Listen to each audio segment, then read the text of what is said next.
नमस्कार, स्वदेश न्यूज देख रहे हैं आप और मैं हूं नरेंद्र।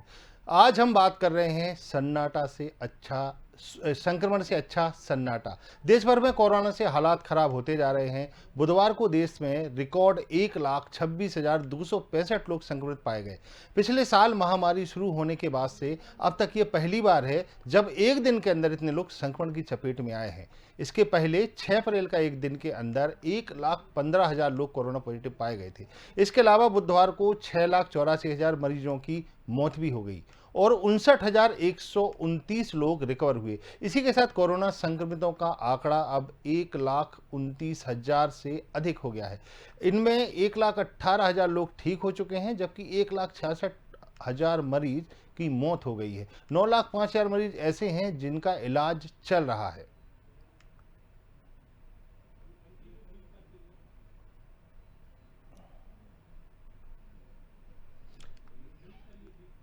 जैसे कि अभी कहा जा रहा था कि कोरोना के जो संक्रमित मरीज हैं उनकी जो लगातार संख्या बढ़ती जा रही है, उससे कहीं ना कहीं सरकार की जो मंशा है, सरकार की जो गाइडलाइन है वो अपनी फॉलो कराने के लिए अब मुख्यमंत्री हों चाहे प्रधानमंत्री सड़कों पर उतार आए हैं। और एक बड़ी बात, सबसे बड़ी बात देखने में आ रही है कि मोदी सभी राज्यों के मुख्यमंत्रियों के साथ प्रधानमंत्री नरेंद्र मोदी प्रेस कॉन्फ्रेंसिंग के जरिए बैठक करेंगे। प्रधानमंत्री इस बैठक में देश भर के हालात का जायजा लेंगे। इसके अलावा टीकाकरण अभियान पर भी बात की जाएगी। जानकारी के अनुसार पश्चिम बंगाल की सीएम ममता बनर्जी भी इस बैठक में शामिल नहीं होंगी। उनकी जगह मुख्य सचिव पीएम मोदी की बैठक में भाग लेंगे। इसके पहले मंगलवार को केंद्रीय स्वास्थ्य मंत्री डॉक्टर हर्षवर्धन ने भी 11 राज्यों के मुख्यमंत्री और स्वास्थ्य मंत्रियों के साथ मौजूदा हालात और वैक्सीनेशन को लेकर बैठक की।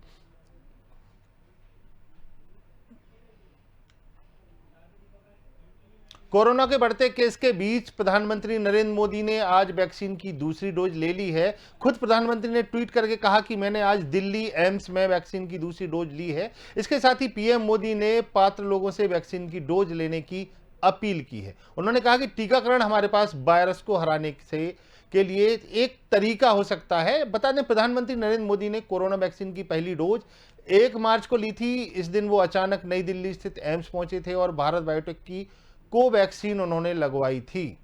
दिल्ली स्थित एम्स में काम करने वाली पुंडुचेरी की सिस्टर पी निवेदिता ने पीएम मोदी को कोरोना की पहली डोज दी थी। वैक्सीन की पहली डोज लेने के बाद प्रधानमंत्री नरेंद्र मोदी ने ट्वीट करके कहा था, एम्स में कोरोना वैक्सीन की मेरी पहली खुराक।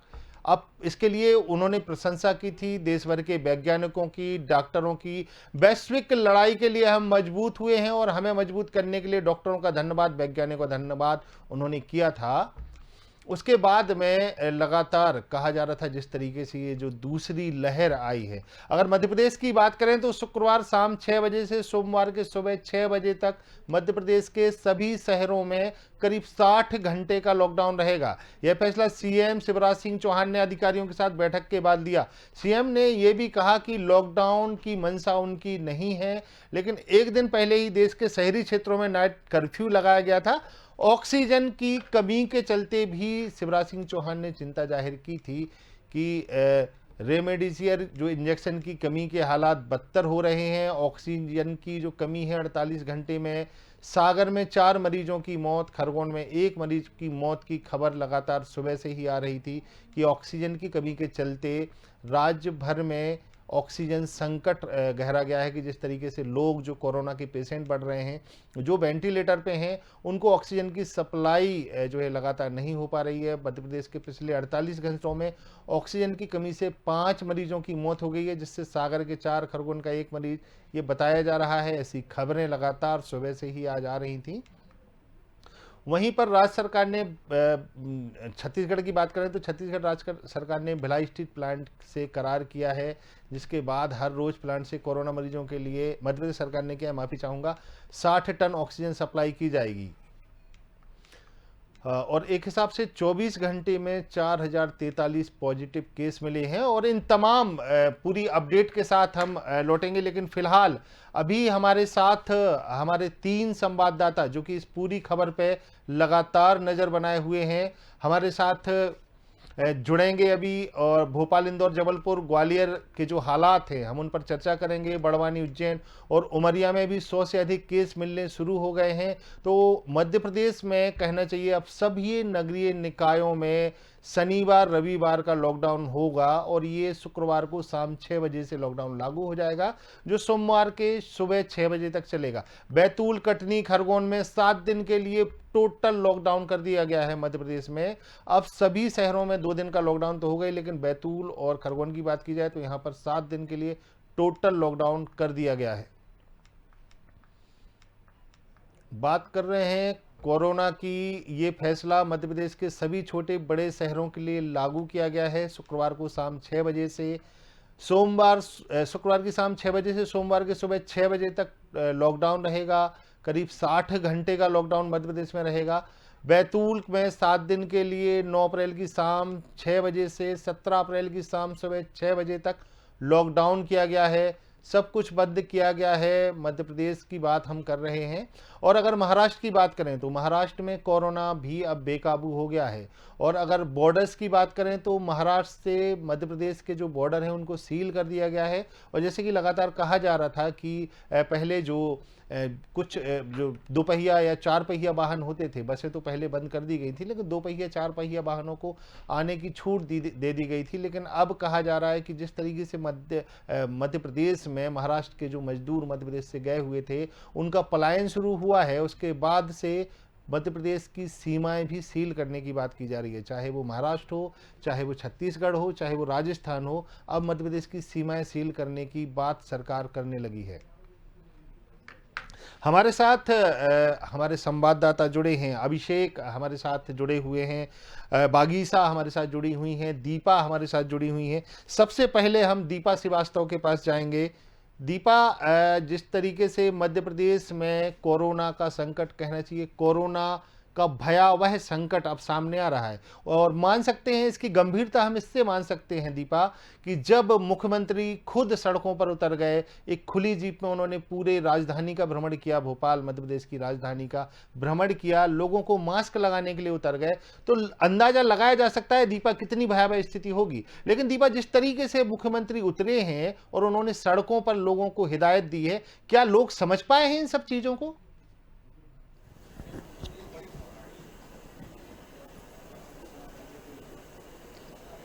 जी नरेंद्र जी, सबसे पहले तो जिस तरह से हालात बने हुए हैं, लगातार मामले जो हैं उसमें बढ़ोतरी दर्ज की जा रही है। नए रिकॉर्ड जो है कहा जा सकता है, नए आयाम कोरोना के मामले छूते जा रहे हैं लगातार। जिस तरह से जहां पे पिछली बार की अगर बात की जाए तो जहां पर पीक पर पहुंचे थे हम, और वहीं अभी जब स्टार्टिंग फेज ही है दूसरे फेज का, और अभी से ही जो स्थिति है वो पीक से भी ज़्यादा खतरनाक स्थिति जो है अब कोरोना की बन चुकी है। कहा जाए प्रदेश के मुखिया जो है सीएम शिवराज सिंह चौहान, वो लगातार प्रयास कर रहे हैं, लोगों की जन भागीदारी मांग रहे हैं, लोगों से कह रहे हैं कि उन सभी को मास्क लगाना चाहिए, उन सभी को सारी व्यवस्थाएं जो है वो करनी चाहिए, सोशल डिस्टेंसिंग का पालन करना चाहिए, सारी चीज़ें कही जा रही हैं। जन भागीदारी मांग रहे हैं जो भी जनप्रतिनिधि है उन सभी से ये बात कह रहे हैं कि उन सभी को भी सड़कों पर उतरना चाहिए, और लोगों से जो है ये हिदायत देनी चाहिए, उनसे अपील करनी चाहिए कि मास्क लगाएं, तो बात नहीं, सोशल डिस्टेंसिंग का पालन करें। बात नहीं, क्या पब्लिक समझ पा रही है इन सब चीजों को? पब्लिक वो भयावह स्थिति समझ पा रही है कि कोरोना किस तेजी से बढ़ रहा है? क्या अवेयरनेस बढ़ पाई है मध्य प्रदेश में लोगों में?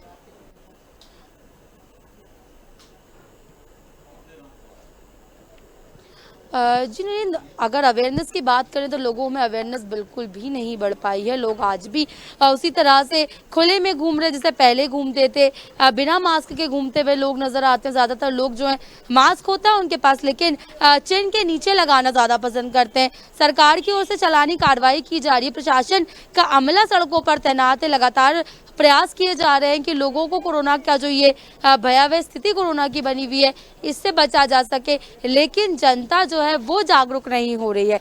हम देख रहे हैं कि बाजारों में हमें आज भी नरेंद्र वही भीड़ देखने को मिलती है जब पहले देखने को मिलती थी। अब जैसे आज ये बात कह दी गई है कि कल शुक्रवार शाम से जो है एक बार फिर लॉकडाउन लगाया जाएगा, शुक्रवार शाम 6 बजे से सोमवार सुबह 6 बजे तक लॉकडाउन रहेगा, तो इसका खामियाजा भी कहीं ना कहीं लोगों को उठाना पड़ेगा। क्योंकि अभी अगर आप जाके देखेंगे तो बाजारों में भीड़ हमें देखने को मिलती है।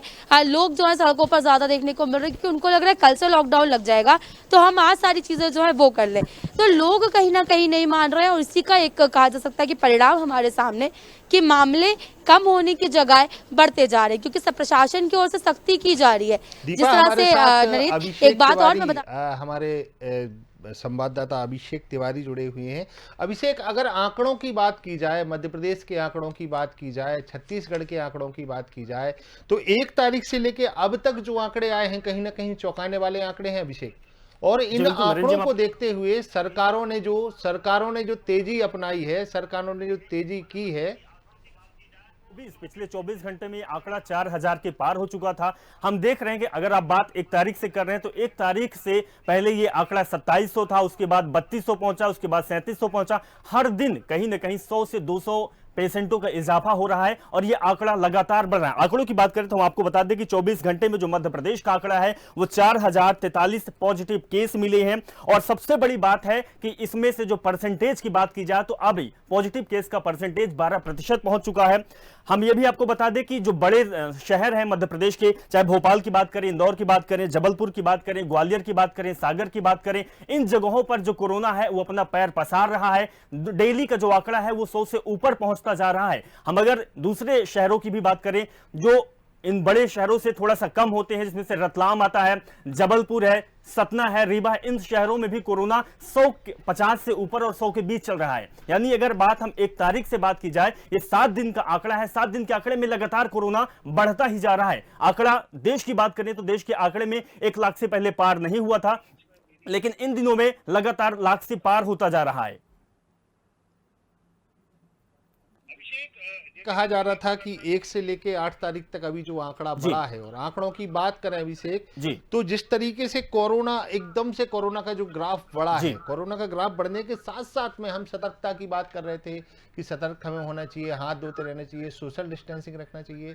और एक और बड़ी बात, जो हम वैक्सीन की बात कर रहे हैं अभिषेक, वैक्सीन के बारे में सभी डॉक्टर्सों का कहना है कि वैक्सीन का पहला टीका हो या दूसरा टीका लगने के बाद भी कोरोना हो रहा है। तो उनका यह कहना था, और हम भी लगातार इतने दिनों से इन खबरों को चला रहे हैं कि वैक्सीन लगने के बाद में व्यक्ति की मृत्यु तो कम से कम नहीं हो रही है, जो फेफड़ों का इन्फेक्शन है वो उतना नहीं, कोरोना आपको दोबारा हो जाएगा, दोनों डोज लगाने के बाद भी आपको कोरोना हो सकता है, लेकिन उनकी मृत्यु नहीं होती है। जो कहना चाहिए कि मृत्यु दर है, जो मृत्यु दर में कमी आएगी, उसके बाद भी कोरोना का जो टीका लगवाने के लिए अभिषेक लोग डर रहे हैं, वो क्या ऐसा डर है लोगों में जो वो बिल्कुल आपको हम सिलसिलेवार तरीके से बताते हैं। जिस तरीके से आपका पहला ये सवाल था कि मध्य प्रदेश देश में कोरोना लगातार बढ़ता जा रहा है, कोरोना बढ़ रहा है, लेकिन लोग अब जागरूकता कम दिखा रहे हैं, या कहें कि पिछले साल जितने लोग जागरूक हो रहे थे, सड़कों पर नहीं जा रहे थे, भीड़ भाड़ इलाके में नहीं जा रहे थे, मास्क लगा रहे थे, जो अपने जान को खतरा महसूस करते थे, वो इस बार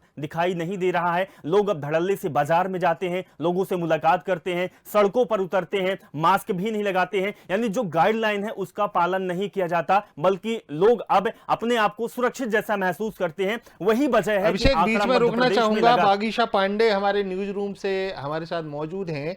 बागीशा, बहुत दिनों से हम खबरें दिखा रहे हैं कोरोना की, कि कोरोना में हमें किस तरीके से सोशल डिस्टेंसिंग रखनी चाहिए, और हमारा स्वदेश न्यूज खुद एक मुहिम चला रहा है, कोरोना को हराना है, देश को जिताना है। सबसे बड़ी बात बागीशा कि जिस तरीके से ग्राफ बढ़ रहा है, लोगों में अवेयरनेस अभी तक नहीं आ पाई है, तो लोगों को अवेयरनेस लाने के लिए कहा जाए, कई स्टेटों में जैसे मध्य प्रदेश की बात करें तो मुख्यमंत्री को सड़कों पर उतरना पड़ा, और उसके बाद में लगातार मास्क को लेकर अभियान चलाए जा रहे हैं, सड़कों पे पुलिस द्वारा रोका जा रहा है। क्यों लोग इतने अवेयर नहीं हो पा रहे हैं, लोग इतने लापरवाह क्यों हो गए इस दूसरी लहर में? जबकि अगर दूसरी लहर की बात की जाए बागीशा, मार्केटों में भीड़ है, लोगों के बीच में, साफ सी बात है, लोगों के बीच में इतना कोरोना से डर कैसे खत्म होता जा रहा है?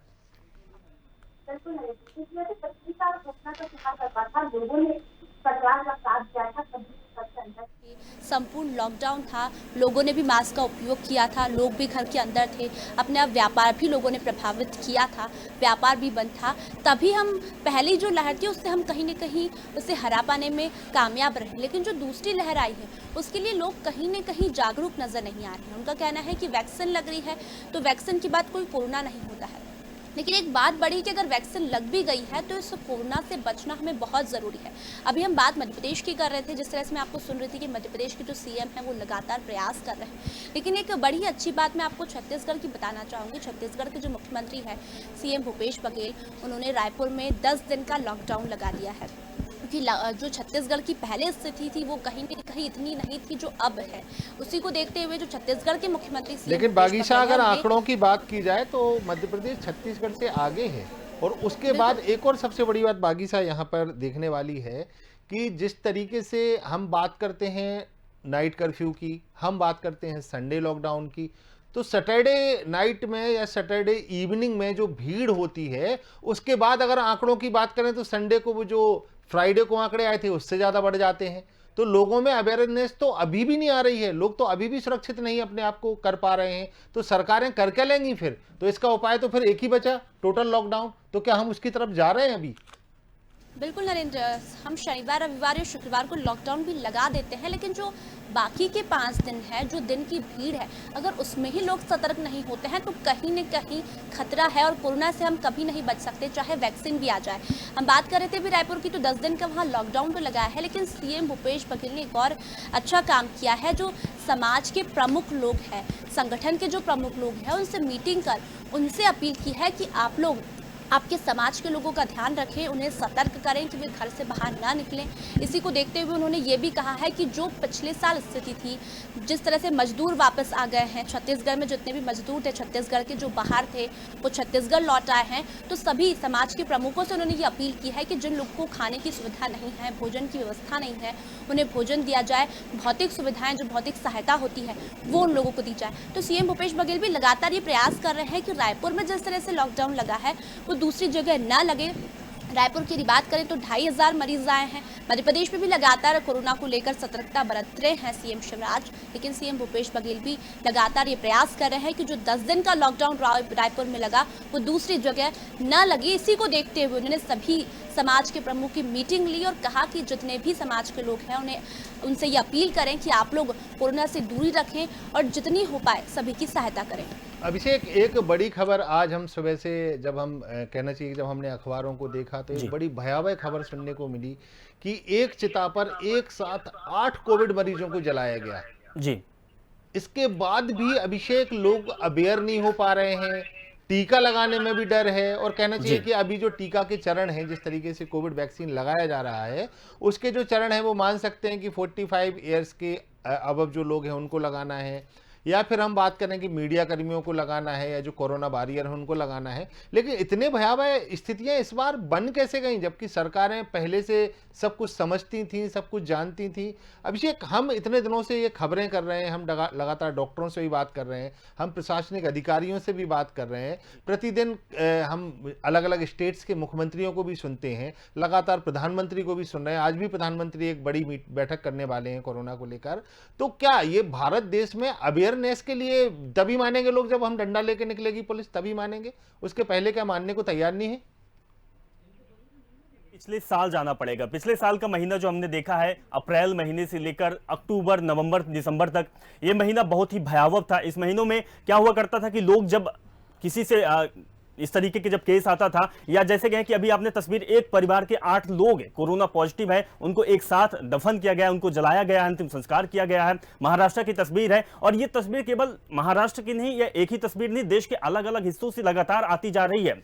इसका कारण सिर्फ यही है कि जो पिछले साल जो सितंबर का महीना था, सितंबर के महीने के बाद जो ढिलाई अपनाई गई है, बरती गई है, वो ढिलाई की वजह से ही आज तस्वीरें ये सामने आ रही है। इसमें से प्रदेश, या कहें कि देश में लगातार ढिलाई का माहौल चला था, इसके वजह से ही लगातार कोरोना पैर पसारता जा रहा है और कोरोना के लगातार पेशेंट बढ़ते जा रहे हैं। हालांकि सेकंड स्टेज कहा जाता है, सेकंड स्टेज में कोरोना और अधिक भयावह हो चुका है, क्योंकि वो मजबूती से आगे बढ़ रहा है और लोग अभिषेक, बीच में रुकना चाहूंगा। डॉक्टर टंडन हमारे साथ जुड़ गए हैं। डॉक्टर टंडन, आपका बहुत बहुत स्वागत है स्वदेश न्यूज में। आप लगातार हमसे जुड़ते रहे हैं और आपने कई बार हमारे साथ में बैठकर और इन पूरे कोरोना की भयावह जो तस्वीर है उस पर वो क्या है, मैं आपके पास 1 मिनट बाद आऊँगा। सबसे पहले दीपा मैं आपके पास आना चाहूँगा। दीपा, आप लगातार कवर कर रहे हो, कोरोना को भी कवर कर रहे हो। आपने पिछला साल भी देखा जब कोरोना पीक पर था, टोटल लॉकडाउन था तब भी आप फील्ड पर उतर के खबरें किया करते थे। दीपा, इस बार जो फीवर क्लिनिक्स में भीड़ आ रही है और जिस तरीके से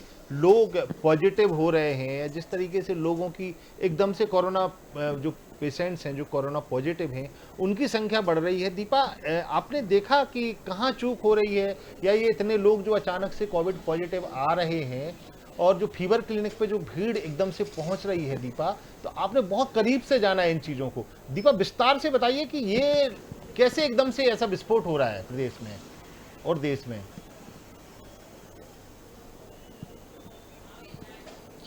जी, अगर विस्फोट की बात की जाए तो जिस तरह से हमने देखा था कि अक्टूबर के बाद मामले जो हैं वो कम होने लगे थे और दिसंबर तक जो है मामले पूरी तरीके से कहा जा सकता है कि खत्म हो चुके थे। इक्का दुक्का मामले, 100 के अंदर मामले, 50 के अंदर मामले राजधानी भोपाल और इंदौर में निकलकर सामने आ रहे थे, जिसको देखते हुए प्रशासन से एक बहुत बड़ी चूक हुई कि जो फीवर क्लिनिक थे वहाँ पर जो टेस्ट होते थे उन्हें बंद किया गया। उनमें उनकी जो संख्या थी उसमें बहुत ज़्यादा कमी लाई गई। इसके बाद जो कोविड सेंटर्स थे, कोविड केयर सेंटर्स थे, उन्हें बंद किया गया, जिसके बाद हमने देखा कि जो बिस्तर की संख्या थी उसे कम कर दिया गया।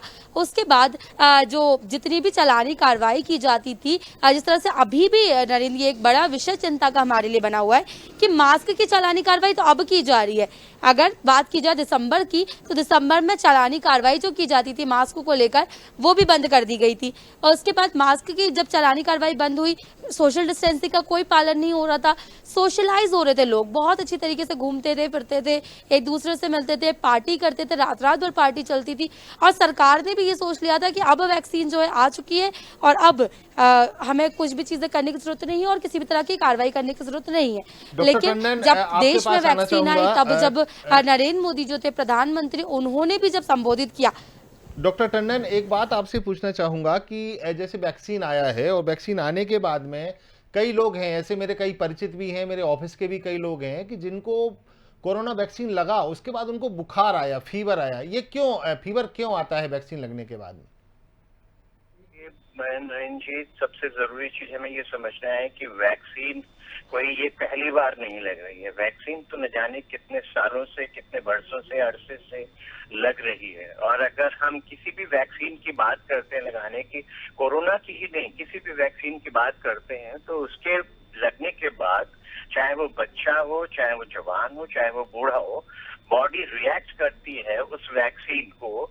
और उस समय जब रिएक्ट करती है तो कुछ लोगों को बुखार होता है। ये बुखार एक बहुत ही कॉमन चीज है वैक्सीन लगने के बाद। तो इसको हमें कोरोना की वैक्सीन से ही नहीं जोड़ना चाहिए। अगर आप ध्यान करोगे तो बच्चों को जब भी वैक्सीन लगाते हैं बच्चों के डॉक्टर या किसी भी अस्पताल में, तो उनको उसी समय क्रोसिन का सिरप दिया जाता है कि बुखार आएगा तो ये क्रोसिन का सिरप दे दीजिए।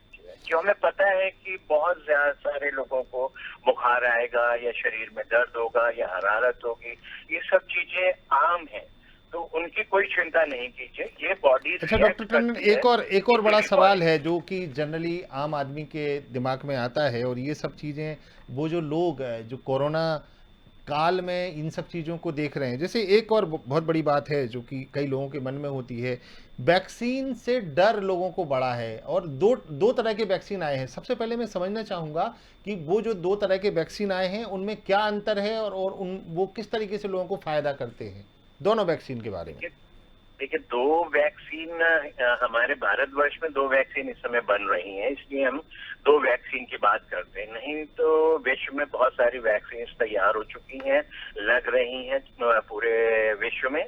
पर दो वैक्सीन जो भारत में एक बन रही है, एक तो हमारी अपनी खुद की डेवलप करी हुई जो भारत बायोटेक हैदराबाद ने की है, और एक दूसरी है जो एस्ट्राजेनेका लंदन से डेवलप हुई, परंतु उसकी मैन्युफैक्चरिंग सीरम इंडिया इंस्टीट्यूट में हो रही है। इन दो वैक्सीन में थोड़ा सा फर्क है। भारत बायोटेक ने कोरोना वायरस का ही जो मूलतः अंश है उसको इनएक्टिवेट करके उस पर वैक्सीन बनाई है, जबकि एस्ट्राजेनेका सीरम इंडिया इंस्टीट्यूट की जो वैक्सीन है कोविशील्ड जिसे कहते हैं, वो एक कॉमन इन्फ्लुएंजा वायरस है जो चिंपैंजी को कॉमन इन्फ्लुएंजा करता है, उसमें मॉडिफिकेशन करके उसको वैक्सीन के तौर पे इस्तेमाल किया गया है और वैक्सीन बनाई गई है जो आज कोविशील्ड के नाम से दी जा रही है। भारत बायोटेक से कोवैक्सीन है। अंतर दोनों में कोई नहीं है, दोनों वैक्सीन का काम एक ही है कि वो आपके के शरीर में जाके तुरंत एक इम्यूनिटी डेवलप करते हैं, जिसको कि हम कहते हैं कि आदमी में एंटीबॉडीज डेवलप हो रही हैं। ये तुरंत होता है काम। और एक होता है जो बॉडी के इम्यून सिस्टम में एक ऐसी चीज डेवलप होती है, टी सेल्स होते हैं जिनमें मेमोरी आती है इस वायरस को पहचानने की। और जब भी कभी फ्यूचर में कोरोना वायरस का इन्फेक्शन आपको होगा तो वो टी सेल एक्टिव हो जाती हैं और वो लड़ने के लिए तैयार हो जाती है। जैसे हमारे सिपाही सरहद पे खड़े हैं, दुश्मन को देखा और उसके लड़ने को तैयार हो जाते हैं, उसी तरह से ये वैक्सीन टी सेल्स बॉडी में होते हैं जो दुश्मन कोरोना वायरस को देखा और उसके आते ही शरीर में उससे लड़ने के लिए तैयार। डॉक्टर टंडन, तो हमारी सहयोगी बागीसा पांडे हमारे साथ मौजूद हैं और आज सुबह उनका बड़ा चिंतित होकर मेरे पास एक कॉल आया था। उनका कहना था कि मुझे वैक्सीन लगवानी है, बड़ी चिंतित थी वो आज सुबह। उनके मन में भी कुछ सवाल हैं जो आपसे पूछना चाहती हैं। बागीसा, आप पूछ सकते हैं डॉक्टर टंडन से सवाल। सवाल सिर्फ इतना सा है कि जो इस तरह से दीपा ने कहा कि जो मास्क पर अभी कार्रवाई हो रही है, ये कार्रवाई अगर नवंबर दिसंबर में हो जाती तो कहीं ना कहीं ये ज़रूरत जो आज लॉकडाउन की आई है वो नहीं आती। लेकिन एक और मेरा सवाल है नरेंद्र, सिर्फ इतना सा है कि जब वैक्सीन नहीं आई थी तब सभी के मन में ये था कि कब वैक्सीन आए और कब ये कोरोना दूर जाए। सरकार भी बस यही कह रही थी कि बस वैक्सीन आने वाली है और कोरोना जल्दी भाग जाएगा। लेकिन अब जब वैक्सीन आ गई है उसके बाद भी सरकार को ये डर सता रहा है कि लोग मर रहे हैं, लोगों की मौतें हो रही है।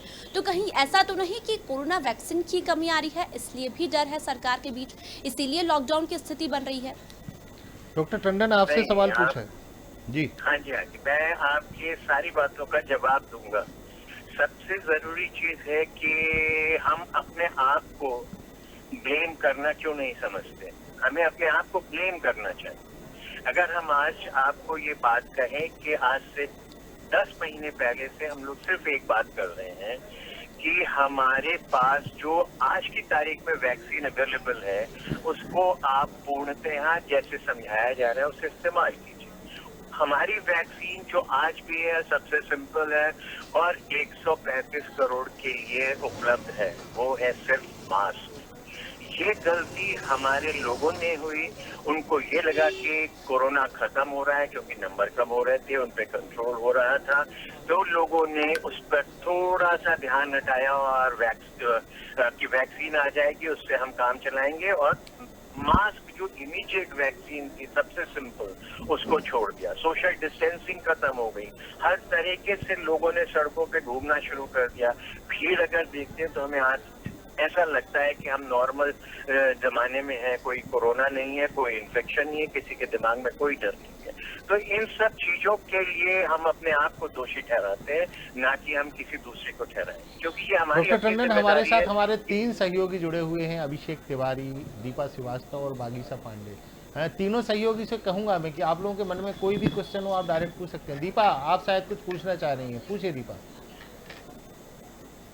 और जहाँ तक वैक्सीन की बात है, मैं वैक्सीन पे भी बताना चाहूंगा कि जी डॉक्टर टंडन, मेरा सवाल यही था। पूछिए दीपा, पूछिए आप।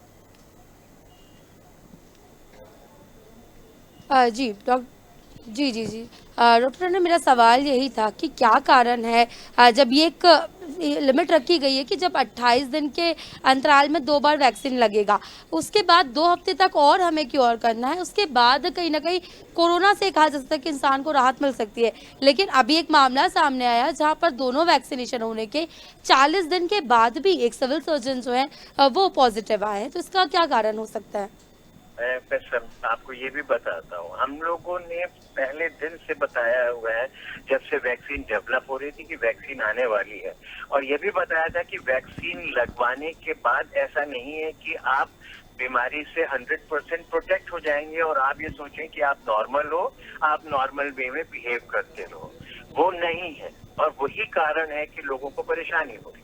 सबको पहले समझना है कि वैक्सीन का जो पैटर्न बना कि एक डोज लगी उसके 4-6 हफ्ते के बाद दूसरी लगेगी, या उसको बढ़ाया गया 6 से 8 हफ्ते के बाद, क्योंकि उनका असर सोचा गया है कि वो ज्यादा आएगा। तो और उसके बाद भी ये कहा गया है कि आप 2 हफ्ते तक पूरी तरह से सतर्कता बरतिए। परंतु सतर्कता बरतिए का मतलब ये कि ना तो आप सोशल डिस्टेंसिंग को भूलेंगे, ना आप हैंड वॉशिंग को भूलेंगे, ना ही आप मास्क को भूलेंगे। और 2 हफ्ते के बाद भी आपको अपने मास्क को नहीं उतारना है, आपको लापरवाही बिल्कुल भी नहीं बरतनी है। क्यों? क्योंकि वैक्सीन आपको 70 to 90% इफेक्टिविटी दे रही है। वैक्सीन का सबसे बड़ा फायदा है कि आपको सीरियस इलनेस नहीं होने के उम्मीद रखी जाती है, आपको आईसीयू में भर्ती ना होना पड़े, वैक्सीन का ये बहुत बड़ा फायदा है। आपको आईसीयू में अगर भर्ती नहीं होना पड़ेगा तो आपकी जो डेथ की प्रोबेबिलिटी है वो बहुत हद तक कम होती चली जाती है। तो वैक्सीन आपको और कोरोना को खत्म करने का एक तरीका है। आपके जरिए हर्ड इम्यूनिटी डेवलप होगी। अगर आपको वैक्सीन लगी है, हमारे 70% अगर भारतीयों को वैक्सीन लग जाएगी तो एक हर्ड इम्यूनिटी आएगी, और जब हर्ड इम्यूनिटी आ जाती है तो जो कोरोना का वायरस ग्रो कर रहा है, बढ़ रहा है, उसकी वो बाढ़ खत्म होती है, उसकी वो ग्रोथ खत्म होती है, उसकी वो साइकिल टूटती है। तब जा करके आप ये समझेंगे कि अब कोरोना शायद खत्म हो गया है। ये अभी भी हम नहीं कह सकते कि पूर्णतः खत्म होगा डॉक्टर या टंडन, नहीं आपको होगा। बीच में रोक रहा हूँ, एक सवाल मेरे मन में भी है कि जो रैपिड टेस्ट है, जो रैपिड टेस्ट आजकल हो रहे हैं, वो कितने विश्वसनीय होते हैं? देखिए, एंटीजन का जो रैपिड एंटीजन टेस्ट है उसको हम नेगेटिव मान करके अगर चलते हैं तो उसमें हमारी गलतियां हो जाती हैं। रैपिड नेगेटिव टेस्ट जब आता है तो उसको कहा जाता है कि आप कंफर्म कीजिए कि दोबारा आरटीपीसीआर से कि वो पॉजिटिव होगा। इसलिए रैपिड एंटीजन टेस्ट पूर्ण रूप से जो है ये नहीं बताता है कि आप कोरोना से ग्रसित हो या नहीं हो। अगर पॉजिटिव आ गया तो आप कोरोना से ग्रसित हो गए, अगर नेगेटिव है तो उसको रिकन्फर्म करना पड़ता है आरटीपीसीआर से। तो रैपिड एंटीजन टेस्ट के ऊपर आपकी डायग्नोसिस आपको ये नहीं कहा जाएगा कि आपको कोरोना नहीं है। अगर आपको सिम्टम्स है तो आरटीपीसीआर से ही कंफर्म होगा। हमारे साथ अभिषेक तिवारी भी जुड़े हैं। अभिषेक, आप भी कुछ डॉक्टर टंडन से पूछना चाहते हैं? है कि जो सेकंड स्टेज का कोरोना है वो ज्यादा खतरनाक है, इम्यूनिटी सिस्टम को ज्यादा प्रभावित कर रहा है। हम देखते हैं कि मौतों का आंकड़ा भी लगातार बढ़ रहा है। ये किन लोगों को ज्यादा प्रभावित कर रहा है और लोग इम्यूनिटी अपना सिस्टम कैसे मजबूत करें, इसके लिए आप क्या करना चाहिए डॉक्टर साहब? ये सबसे जरूरी बात है जो हमें आज समझना है कि ये जो सेकेंड वेव आई है, ये सेकेंड वायरस है या सेकेंड वेव है या म्यूटेटेड वायरस है या दूसरे वायरस है, चाहे वो यूके स्ट्रेन हो, चाहे वो ब्राजीलियन स्ट्रेन हो, चाहे स्पेनिश स्ट्रेन हो, ये सभी वायरस हो सकते हैं इन्फेक्शन कर रहे हैं। म्यूटेशन हुआ है हिंदुस्तान में, वो भी कर रहा है। और इनमें जो चीज पाई गई है हिंदुस्तान की सारी स्टडीज में और वर्ल्ड ओवर कि ये वायरस, इसका स्प्रेड जो है वो बहुत तेजी से होता है, यानी कि इन्फेक्टिव ये ज्यादा है। अगर हम मोर्टेलिटी की बात करते हैं कि मृत्यु दर उस हिसाब से देखेंगे तो जैसे पहले वायरस में था उतना नहीं है। उसकी बात ये मृत्यु दर की, नंबर ऑफ डेथ की बात नहीं की है, क्योंकि हिंदुस्तान का जो पहला पेंडेमिक जो आप सोचिए खत्म हो रहा था जनवरी में, हम खुश हो रहे थे कि खत्म हो रहा है, उसमें कभी भी 1 लाख का आंकड़ा हमने नहीं टच किया एक दिन में। और यहाँ पिछले हफ्ते के अंदर जो है आज तीसरी बार 1,26,000 के केसेस हो गए। तो नंबर इन्फेक्टिविटी का बढ़ रहा है, उसके हिसाब से कुछ नंबर ऑफ डेथ्स भी बढ़ रही हैं जो कि नहीं होना चाहिए। उसका सबसे जरूरी हमें अगर प्रोटेक्शन चाहिए है तो मास्क चाहिए है। और ये जो बेकारा मीटिंगों में लोग जाते हैं, भीड़ लगाते हैं, घूम रहे हैं, मजे कर रहे हैं, उसके ऊपर फिर से उन्हें रोक लगानी है जैसे वो दिसंबर से पहले लगा रहे थे। दिसंबर से पहले आमतौर पे लोग जो है बिना मतलब सड़कों पे नहीं घूम रहे हैं, मार्केट्स में नहीं जा रहे हैं। अगर आप बॉम्बे दिल्ली के मार्केट देखिए तो ऐसा लगता है वहाँ मेला लगा हुआ, और वैसे ही मेला लगा हुआ है कुंभ का। इन सब जगहों पे चाहे आप कितना भी टेस्ट करके देख लीजिए कि साहब कोरोना नेगेटिव है, परंतु ये सब जगहें ऐसी हैं जहां से इन्फेक्शन को बढ़ने में बहुत आसानी मिलेगी। हम चाहे जितनी भी बात करें कि आप खुले में रहोगे, खुले में जाओगे तो कम इन्फेक्शन होगा, जरूर बात है, परंतु जहां लाखों की तादाद में लोग होंगे वहां अगर 4 इन्फेक्टेड लोग पहुंच गए तो वो 4 जो है वो 400 को फैला देंगे, तो नंबर ऑटोमेटिकली बढ़ता जाएगा। तो हमें इन सब चीजों का ध्यान रखना है कि चाहे वो कोई भी मीटिंग हो, पॉलिटिकल हो, रिलीजियस हो, चाहे कुछ भी हो, रिलीजन भी हमारा हमेशा रहेगा, त्योहार भी हमेशा आएंगे, पॉलिटिक्स भी हमेशा चलती रहेगी। परंतु आज की तारीख में देश के नागरिक को अपने आप सोचना है कि उसके लिए क्या फायदेमंद है। क्या इन मीटिंग्स में जाकर खड़े होना, उनमें पार्टिसिपेट करना या त्योहारों को बहुत अच्छे से मनाना। त्योहार सबसे अच्छे अपने घर में मनाए जाते हैं, तो यही चीजों का ध्यान रखें और वैक्सीन के लिए जिसको कहा गया है उस सबको वैक्सीन लगानी चाहिए। अगर आप देखें कि हमारा जो एम था, पहला एम मार्च 1 से जो वैक्सीन दी गई थी 45 से 60 साल के लोगों को, एक एम था कि 30 करोड़ लोगों को हम वैक्सीन लगा देंगे। आज अप्रैल का भी आधा महीना खत्म हो जाएगा कुछ दिनों में। डॉक्टर टंडन, और मैं हमारी बीच में वैक्सीन रोकना 9 चाहूंगा करोड़ आपको। तक हमारे साथ डॉक्टर सुमित भटनागर जी जुड़ चुके हैं। सुमित जी, बहुत बहुत स्वागत है आपका स्वदेश न्यूज में। सुमित जी, आप तक मेरी बात आ रही, आवाज पहुंच रही है आप तक? हाँ जी, आ रही है, आ रही है। हाँ। सुमित जी, डॉक्टर टंडन, आप अपनी बात पूरी करिए। यही सबसे कहना है कि हमारा जो समस्या है कि जो 30 करोड़ का हमने आंकड़ा लिया था कि 30 करोड़ लोगों को हम वैक्सीनेट करेंगे इस सेकेंड फेज में, यानी कि 1 मार्च से जो शुरू हुआ है, पर आज तक हम सिर्फ 9 करोड़ को कर पाए हैं।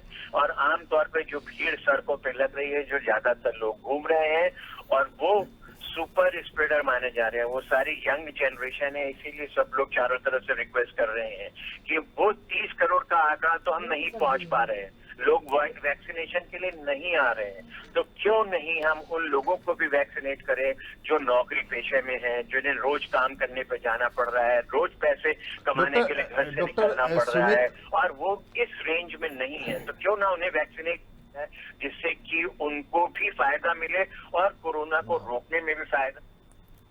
डॉक्टर सुमित भटनागर जी जुड़े हमारे साथ। सुमित जी, एक बात पूछना चाह रहा था मैं आपसे कि कई स्टेट्स में कहा जा रहा है कि कोवैक्सीन जो है वो खराब हो जा रही है, तो क्या कहीं कोल्ड चेन टूट रही है क्या? जैसे कि हमने उसके लिए एक टेम्परेचर की ज़रूरत होती है, हर वैक्सीन के लिए एक टेम्परेचर की ज़रूरत होती है, तो कहीं ना कहीं ये जो कोल्ड चेन है टूट रही है, वैक्सीन खराब हो रहा है, तो वैक्सीन खराब होने की डेफिनेशन क्या है? ये सर, वैक्सीन खराब होना बेसिकली कोल्ड चेन का ही होता है, बिकॉज हर वैक्सीन में एक डोज फिक्स डोज होते हैं और अगर वहीं कहीं पर भी उसको प्रॉपर टेम्परेचर उसका मेंटेन करना होता है, किसी पॉइंट ऑफ टाइम पे या कहीं पर भी ले जाने में अगर वो कोई कोल्ड चेन टूटती है या कोई भी टेम्परेचर ऊपर होता है तो वैक्सीन की जो इफेक्टिवनेस है वो कम हो जाती है। तो इसीलिए उसका प्रॉपर टेम्परेचर और सब कुछ मेंटेन करना बहुत जरूरी होता है, कोल्ड चेन को मेंटेन करना बहुत जरूरी है। तो इसीलिए अगर कहीं पर ऐसा कुछ हो रहा है किसी चीज में ऐसा प्रॉब्लम है, तो ये हो सकता है कि कोल्ड चेन टूट रही है, बिकॉज कोल्ड चेन को बहुत स्ट्रिक्ट टेम्परेचर कंट्रोल जरूरत पड़ती है। डॉक्टर सुमित, एक बात और एक महत्वपूर्ण बात है जो आपसे पूछना चाहूँगा कि कई बार सिम्टम्स की हम बात करते हैं, कई लोगों में फीवर भी नहीं देखा जा रहा है, कि उनमें सर्दी जुकाम के लक्षण भी नहीं देखे जा रहे हैं, फिर भी अगर उनका टेस्ट होता है, जो रैपिड टेस्ट की बात मैंने अभी थोड़ी देर पहले डॉक्टर टंडन से पूछी थी, उस रैपिड टेस्ट में वो पॉजिटिव आ जाते हैं, तो ये क्या है ये सिम्टम्स? देखिए, अभी एक सिंपल सा कंसेप्ट ऐसा है कि बहुत एसिम्प्टोमेटिक कैरियर फेज जो हम जिसको बोल रहे हैं, एसिम्प्टोमेटिक होना, एसिम्प्टोमेटिक कैरियर स्टेज, वो बहुत लोगों में देखने को मिल रही है। तो इसलिए ये बोलना सिम्टम, बिकॉज काफी लोगों में बहुत माइल्ड से सिम्टम आ रहे हैं और काफी लोगों में अलग वेरिड तरीके के सिम्टम्स आ रहे हैं। दो ये बोलना कि एंटीजन की फॉल्स पॉजिटिविटी भी थोड़ा सा है पर इतनी ज्यादा नहीं है, और लेकिन कंफर्मेटरी टेस्ट जो है RT-PCR वो एक कंफर्मेटरी टेस्ट है उस चीज का, तो जिसमें भी अगर ऐसा डाउटफुल है तो उसको कंफर्म तो RT-PCR के थ्रू ही करना है, एंटीजन टेस्ट पे खाली रिलाई ना करें। दूसरा इम्पोर्टेंट ये है कि सिम्टम्स बहुत वेरिड है, तो कोई भी माइल्ड सिम्टम या कुछ भी लगे तो अपने डॉक्टर जो भी है उससे कंसल्ट करें और फौरन टेस्ट कराएं। डॉक्टर टंडन, एक बात आपसे भी पूछना चाहूँगा मैं, हमारे फिर तीनों सहयोगी जुड़े हैं, वो आपसे कुछ क्वेश्चन करना चाह रहे हैं, करेंगे बहुत शॉर्ट में, आप थोड़ा सा इसका जवाब दीजिए। डॉक्टर टंडन, बात कर रहे हैं, जैसे अभी मैंने सुमित भटनागर से भी पूछा कि कई लोगों में बुखार भी नहीं होता है, उनको सर्दी जुकाम के लक्षण भी नहीं होते हैं, उनको जैसे कि कहना चाहिए सांस फूलना भी उनके साथ नहीं होता है, और टेस्ट हो रहा है, तो कहीं ना कहीं लोगों में एक ऐसा मैसेज जा रहा है कि उनको कोरोना नहीं था और उनको ज़बरदस्ती पॉजिटिव कर दिया गया। ये क्यों बातें आ रही हैं देश भर में? ये दोनों ही बातें जो हैं उनको मैं आपको थोड़ा सा संक्षेप में बताना चाहूंगा कि अब आज भी और पहले भी जब हमारा कोरोना का पेंडेमिक शुरू हुआ है, पहले दिन से, उस समय से और आज तक 85% लोग एसिम्टोमेटिक होते हैं और ये जो एसिम्टोमेटिक लोग हैं यही सबसे ज्यादा कोरोना इन्फेक्शन फैला रहे हैं और उन्हीं से ही कोरोना इन्फेक्शन फैलता है। जिसको पॉजिटिव हो गया, जिसको सिम्टम्स हो रहे हैं, वो तो इलाज कराने के लिए चला जाता है, टेस्ट हो जाता है। इसीलिए कहा जाता है कि एक पॉजिटिव टेस्ट के चारों तरफ कम से कम 30 लोगों का और टेस्ट कीजिए, तो आप जो एसिम्टोमेटिक लोग हैं उनको पकड़ पाएंगे और कोरोना को रोक पाएंगे। शायद यही वजह है कि लोगों में डर सा रहता है कि हमारे को कोरोना का टेस्ट कराया, पॉजिटिव आ गया तो वो कहेंगे क्वारंटाइन में चले जाओ। ये दिमाग से निकाल दें कि क्वारंटाइन में जाने से कोई बहुत मुश्किल हो जाएगा, पर हाँ अगर आपका पॉजिटिव टेस्ट है और आपको क्वारंटाइन, होम क्वारंटाइन में रखा डॉक्टर साहब, गया है, एक तो सभी मीडिया जो कर्मी हैं उनकी तरफ से मैं एक क्वेश्चन करना चाहूँगा। हम लोग चाहे लॉकडाउन हो या टोटल लॉकडाउन हो, हम लोग ऑफिस आते हैं, हम लोग भीड़ भाड़ वाले इलाके में भी जाते हैं, लगातार लोगों से भी हम लोग मिलते हैं। हम लोगों को जैसे कहा जाए कि मीडिया कर्मियों को क्या एहतियात बरतने चाहिए ऐसे समय में? समय से मीडिया कर्मियों को भी इस बात के लिए सचेत कर रहा था कि वो लोग भी जो है जब लोगों के बीच में पहुंचते हैं तो उनके भी दिमाग से ये चीज निकल जाती है अपने काम के प्रेशर में कि इस समय कोविड चल रहा है, तो उनका मास्क भी उतना ही इफेक्टिव होना चाहिए और उसी क्वालिटी का होना चाहिए जिसको कि बाकी लोग पहन रहे हैं, फ्रंटलाइन वर्कर्स के। और हम तो शुरू में उनको ये भी कहते थे अगर आप भीड़ वाले इलाके में जा रहे हैं या वैसे भी लोगों से मिल रहे हो, उनकी राय ले रहे हो, तो आपको भी फेस शील्ड लगाना चाहिए अपने आप को प्रोटेक्ट करने के लिए। सबसे जरूरी चीज है कि आपका मास्क अच्छी क्वालिटी का हो और प्रॉपर फिटिंग हो, यानी कि नाक और मुंह को अच्छे से बंद करे। आप जब सांस लेते हो तो आपकी सांस जो है आपके नाक और या मुंह की तरफ से या साइड से कहीं से भी निकल के आपके ऊपर ना आए, वो बल्कि फिल्टर होके मास्क के थ्रू निकल के जाए। तो इन सब चीजों का ध्यान रखना है और बेहतर ये है कि जब आप ऐसे जोन में जाते हो जो कंटेनमेंट जोन है, तो वहां पे आपको भी फेस शील्ड लगानी चाहिए अपने आप को प्रोटेक्ट करने के लिए। आप सबसे ज्यादा वल्नरेबल है क्योंकि आप तो पता नहीं किस किस से बात करने में चले जाते हो और वो लोग तो खासकर कभी भी जो है कोरोना एप्रोप्रिएट बिहेवियर को फॉलो करने में बहुत दूर रहते हैं। तो इन सब चीजों का ध्यान आपको भी रखना है। डॉक्टर, हमारे तीनों सहयोगी जुड़े हुए हैं, कोई भी सहयोगी सहयोगी अगर किसी तरीके का बहुत जल्दी कोई क्वेश्चन करना चाहे तो कर सकता है दोनों डॉक्टरों से। एक सवाल तो बहुत सारे हो सकते हैं, लेकिन हमें सवालों पे ना जाकर हमें सलूशन, इस पे क्या कैसे निकल सकता है, कैसे हम बचाव कर सकते हैं, इस पर हमें जानना चाहिए। पहला सवाल आपका यही आया था कि भीड़ भाड़ इलाके में लोग जाते हैं, भीड़ भाड़ होता है, लॉकडाउन की स्थिति हम खबर में दिखाते हैं। आपने भी बहुत सारी जानकारी दी है कि हम खबरों में बता रहे हैं कि अलग अलग जगहों पर लॉकडाउन लगा हुआ है, अलग अलग जगहों पर कर्फ्यू लगा हुआ है। लेकिन इन बातों से क्या होता है? हम 5 दिन का लॉकडाउन लगा सकते हैं, 7 दिन का लगाते हैं, हफ्ते में 2 दिन लगाते हैं, लेकिन जो लॉकडाउन के बाद का समय होता है वो 5 दिन का होता है, उस पर हम कंट्रोल नहीं करते। हम बाजार पे देखते हैं तो भीड़ भाड़ होती है, दुकानों पे भीड़ भाड़ होती है, लोग मास्क तक नहीं लगाते हैं, सोशल डिस्टेंसिंग की बात आती है, लेकिन इस पर बिल्कुल भी ध्यान नहीं रखा जाता। समय की कमी, अभिषेक तीनों सहयोगी जल्दी से अपना जवाब एक एक सवाल लें।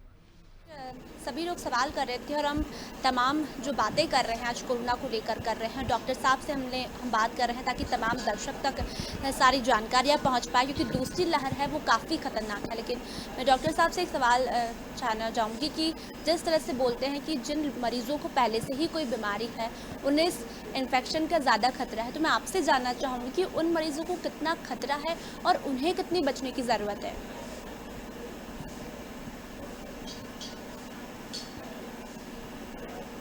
60 में जिसको भी कोमॉर्बिडिटी है उन सबको घरों में रहना चाहिए, घरों से बाहर नहीं जाना चाहिए। कोमॉर्बिडिटी में diabetes, hypertension, heart diseases, lung diseases, kidney diseases, मतलब किसी भी तरीके की क्रॉनिक इलनेस जिसके लिए वो इलाज कर रहे हैं उनको कहा गया था। और उसी को ध्यान में रखते हुए ही जब वैक्सीनेशन का प्रोग्राम शुरू हुआ तो सबसे पहले फ्रंट लाइन वर्कर्स के बाद उन्हीं लोगों को वैक्सीन लगाई गई जिनको ये कोमॉर्बिड कंडीशन है 45 प्लस 60 ईयर्स तक में। उसका पर्पस सिर्फ यही है कि इन लोगों की इम्यून सिस्टम उतना अच्छा नहीं है, जिन लड़ाइयाँ बीमारियों से नहीं लड़ पाते हैं। तो उनको वैक्सीन लगा के उनके इम्यून सिस्टम को स्ट्रांग करा गया, जिससे वो अपने आप को प्रोटेक्ट कर सके। पर सबसे बड़ा प्रोटेक्शन हम सभी के लिए और उन सब के लिए है, प्लीज मास्क लगाएं और अपने घरों में रहें, भीड़ भाड़ दीपा, जल्दी से आप अपना क्वेश्चन। सबसे जरूरी चीज। दीपा, जल्दी से आप अपना क्वेश्चन ले लें। जी, जिस तरह से देखने को मिला है कि अगर कोविड की बात की जाए तो कोविड में जो कहा जाए कि जो सिम्टम्स आते हैं वो इस तरह के सिम्टम्स है जो सर्दियों के दौरान जो ज़्यादा देखने को मिलते हैं।